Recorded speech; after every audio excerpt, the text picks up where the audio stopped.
Assalamualaikum warahmatullahi wabarakatuh. Nama saya Jaden Muhammad Yustiaji, NIM 2005364 dari Universitas Pendidikan Indonesia, Fakultas Pendidikan Teknologi dan Kejuruan, jurusan Pendidikan Teknik Mesin B. Di sini saya akan membahas tentang sumber historis, sosiologis, politis tentang Pancasila sebagai sumber etika. Yang pertama, ada sumber historis. Pada zaman Orde Lama, Pancasila sebagai sistem etika masih berbentuk sebagai filosofis Grundslag atau Weltanschauung, artinya nilai-nilai Pancasila belum ditegaskan ke dalam sistem etika, tetapi nilai-nilai moral telah terdapat pandangan hidup masyarakat. Masyarakat dalam masa Orde Lama telah mengenai nilai-nilai kemandirian bangsa yang oleh Presiden Soekarno disebut dengan istilah berdikari atau berdiri di atas kaki sendiri. Lalu pada zaman Orde Baru, Pancasila sebagai sistem etika disosialisasikan melalui penataran P4 dan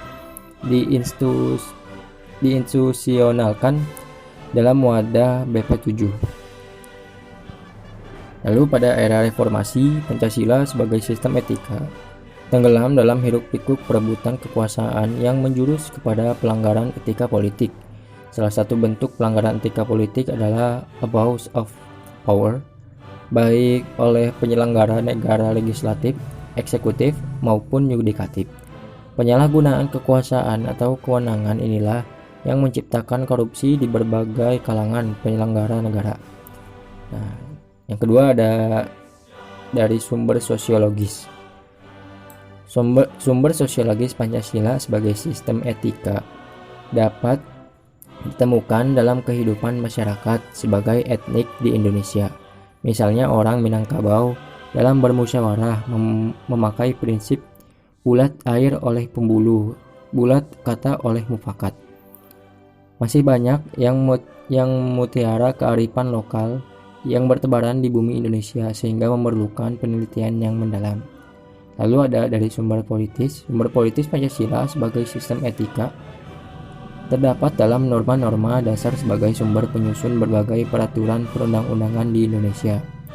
Hans Kelsen mengatakan bahwa teori hukum itu suatu norma yang membentuk piramida.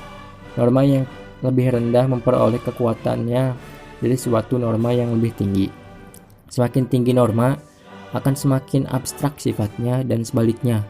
Semakin rendah kedudukannya, akan semakin konkret norma tersebut. Pancasila sebagai sistem etika merupakan norma tertinggi yang sifatnya abstrak, sedangkan perundang-undangan merupakan norma yang ada di bawahnya bersifat konkret. Etika politik mengatur masalah perilaku politikus sehubung juga dengan praktik institusi sosial, hukum, komunitas, struktur-struktur sosial, politik, ekonomi. Etika politik memiliki 3 dimensi, yaitu 1. Dimensi tujuan, dirumuskan dalam upaya mencapai kesejahteraan masyarakat dan hidup damai yang didasarkan pada kebebasan dan keadilan. Yang kedua, dimensi sarana, memungkinkan pencapaian tujuan yang meliputi sistem prinsip-prinsip dasar pengorganisasian, praktik penyelenggara negara, dan mendasari institusi sosial.